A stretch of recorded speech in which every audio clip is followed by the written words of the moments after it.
Je ne suis clairement pas du genre à achever tous les succès des jeux que j'achète. En fait, c'est plutôt l'inverse, j'ai tendance à me lasser trop rapidement. Parfois, je me dis que je vais platiner ou faire le 100% d'un jeu, mais je finis rapidement par abandonner devant la tonne de tâches à réaliser. Par conséquent, il n'y a vraiment que mes coups de cœur qui arrivent à me faire explorer de fond en comble leurs secrets. Il y a donc quelques exceptions avec lesquelles je me suis laissé tenter par la quête de la complétion totale. L'objectif de cette vidéo n'est pas de me demander si j'ai apprécié la trame principale, puisque vous avez déjà la réponse, je les ai adorés. La question ici sera plutôt de se demander si la complétion valait le coup. Est-ce que j'ai pris du plaisir à faire ces trophées platine, ou est-ce que c'était par peur du regret de ne pas profiter pleinement de ces jeux qui me tiennent à cœur? C'est ce que nous allons voir aujourd'hui avec les jeux que je vais vous présenter.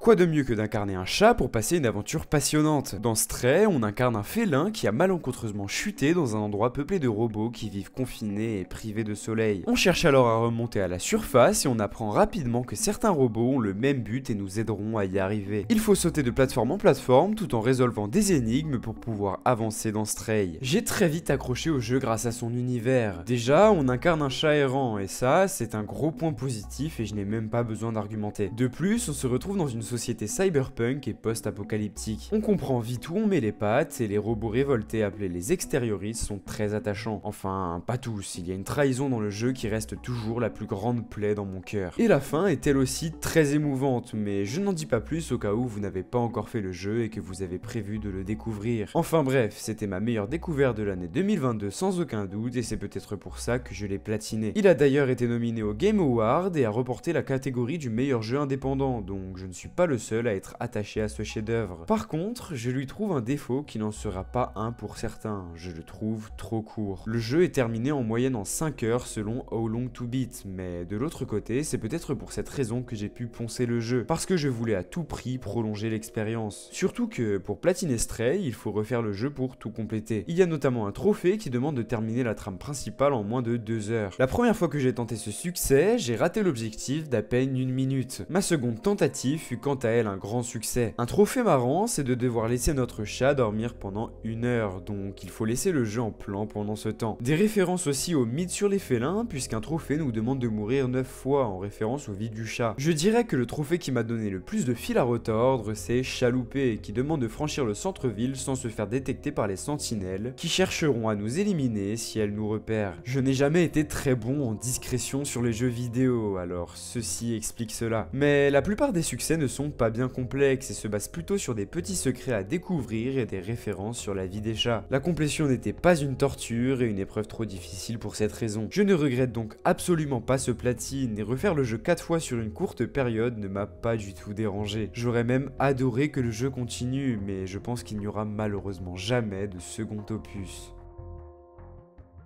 Voici désormais l'unique jeu en ligne que j'ai platiné. Fall Guys a occupé la majeure partie de mon été 2020, puisque j'y ai joué dès le premier jour grâce au PlayStation Plus. Dans Fall Guys, on participe à une émission dans laquelle on doit survivre à différentes épreuves pour accéder aux manches suivantes et pouvoir aspirer à gagner l'émission, soit faire un top 1. Jeu en équipe, course, épreuves de survie, un tas d'épreuves doivent être maîtrisées pour être le roi de la partie. C'est un jeu comparable à Total Wipeout par rapport à ses obstacles. J'y ai énormément joué à sa sortie et je ne suis pas le seul parce qu'il avait connu un fort engouement en 2020. J'ai rapidement maîtrisé le jeu et sans me vanter, j'étais vraiment bon à l'époque. J'avais pour l'habitude de jouer avec un ami avec qui on passait des journées entières sur le jeu. Au fur et à mesure, on accumulait rapidement la plupart des trophées puisque la majorité d'entre eux s'obtiennent naturellement au fil des parties, comme le fait de devoir gagner une manche ou d'atteindre un certain niveau. Mais après avoir récupéré 34 trophées, il nous en restait un seul qui représentait un défi quasi impossible pour nous. Faire top 1 5 fois d'affilée. Cela veut dire qu'une seule élimination et c'est terminé. Pour ce trophée, on a décidé de jouer dans le mode duo. Ici, chaque joueur accumule des points en fonction de son classement dans la manche. Plus une équipe a de points, plus elle a de chances de se qualifier. Si on arrive à aller au bout, cela donne techniquement 2 fois plus de chances de remporter la finale. Il suffisait donc d'être constants tous les deux pendant chaque manche et de prier pour finir premier lors de la dernière. On a buté un bon nombre de fois et la quête fut très frustrante. Parfois, on en venait même à 4 victoires d'affilée, mais la 5e 5e se solda par un échec. Après un bon nombre de tentatives, on avait enfin réussi à remporter 5 top 1 d'affilée, synonyme de succès mais surtout du platine. Je ne vous cache pas la joie qui fusait dans l'appel après ce succès, les mains qui tremblaient à chaque manche de la 5e émission, c'était une aventure très émotive. On ne peut techniquement pas regretter ce platine, puisque la grande majorité des succès se sont accumulés naturellement en passant du temps sur le jeu. Et au final, le dernier trophée a été réussi de la même manière, avec quand même un petit peu plus de concentration lorsque les parties devenaient sérieuses. Il y a quand même une part d'aléatoire qui peut influencer sur la réussite de ce platine. Entre les épreuves qui peuvent tomber, le lobby avec des joueurs plus ou moins forts, mais aussi avec certains éléments du jeu qui restent aléatoires. Mais dans tous les cas, réaliser 5 victoires d'affilée, ce n'est pas anodin. Question de chance ou pas, ça reste une belle prouesse. Cependant, il semblerait que ce succès soit devenu bien plus simple aujourd'hui, avec des modes de jeu qui rendent bien plus accessible la victoire et qui dévalorisent la qualité de ce platine. Quoi qu'il en soit, nous on l'a fait à l'époque et cela reste sûrement le platine le plus difficile que j'ai réussi rien que pour ce trophée. Je vous l'ai dit, je n'en ai pas platiné beaucoup, alors ne me jugez pas si vous trouvez ça simple par rapport à d'autres.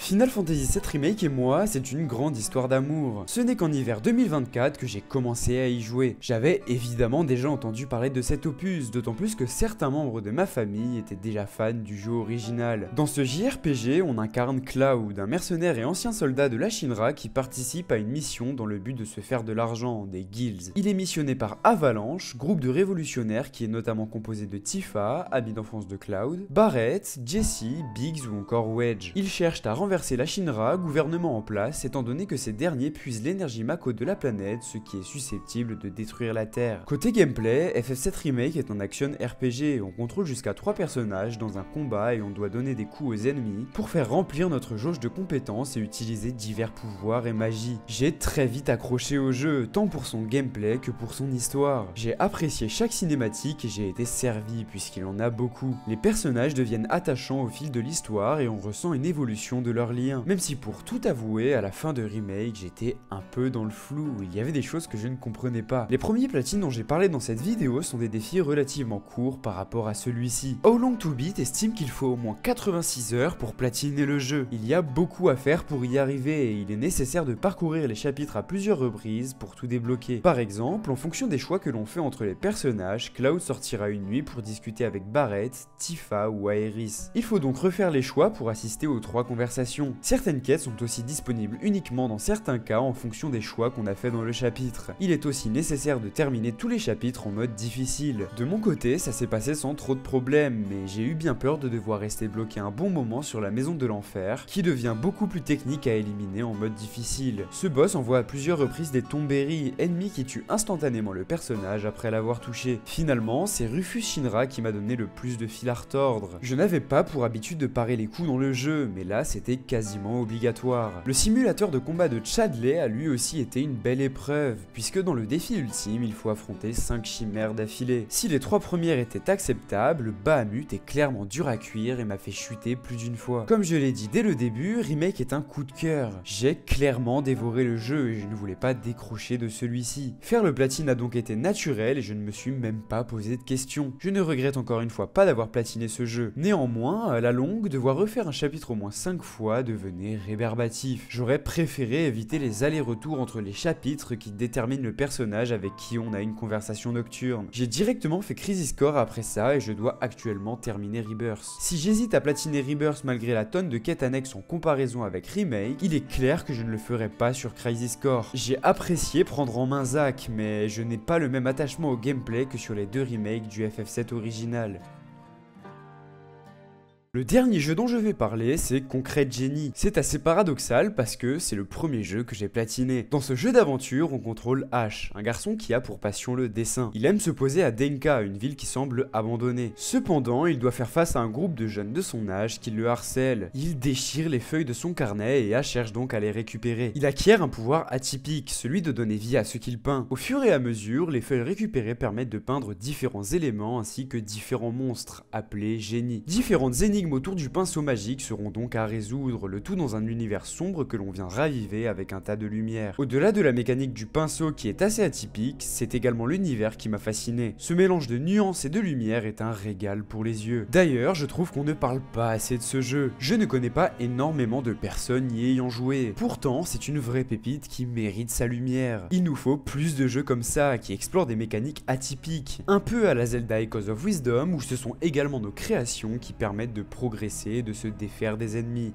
Cette petite pépite n'est à nouveau pas un jeu très long. Selon How Long to Beat, l'histoire principale dure aux alentours de 5 heures, tandis que terminer entièrement le jeu prend environ 8 heures. Aucun trophée n'est manquable, c'est-à-dire qu'il n'y a pas besoin de traverser les chapitres pour tout compléter. Mais la plupart des succès sont annexes à la trame principale et sont, tout comme Stray, des trophées qui requièrent d'exploiter les mécaniques du jeu. Par exemple, on a le trophée Miam Miam qui nécessite de dessiner une pomme près de 2 génies et de voir l'une des 2 créatures lancer le fruit à l'autre. On a aussi le trophée Pyromane qui demande quant à lui de dessiner 10 feux de camp à la suite. Vous l'aurez compris, pour ce genre de trophée, il faudra soit être très curieux et tout exploiter dans le jeu, soit directement regarder la liste des succès. Je vais être très honnête avec vous, je me suis spoilé pour la plupart des trophées de cette trempe. Comme dit plus tôt, il y a évidemment aussi des trophées qui s'associent avec la trame principale, comme progresser dans le jeu ou encore récupérer un certain nombre de pages du cahier de dessin d'Ash. La particularité de Concrete Genie, c'est d'être doté d'un mode VR. Ayant la chance d'avoir un PlayStation VR, j'ai pu en faire l'expérience. Aucun réel rapport avec le mode normal, puisqu'ici, il s'agit tout simplement de peindre des motifs au mur. Un second mode permet lui aussi de peindre, mais cette fois dans un monde en 3D. C'est immersif, c'est sympathique, mais ça ne casse pas non plus 3 pattes à un canard. Quoi qu'il en soit, ce mode VR se dote de 3 trophées bronze qui ne sont heureusement pas nécessaires aux platines. Pour finir, je dirais que c'était assez rapide et je n'ai encore une fois pas regretté le platine. Un peu à la manière de Stray où j'aurais apprécié prolonger l'expérience.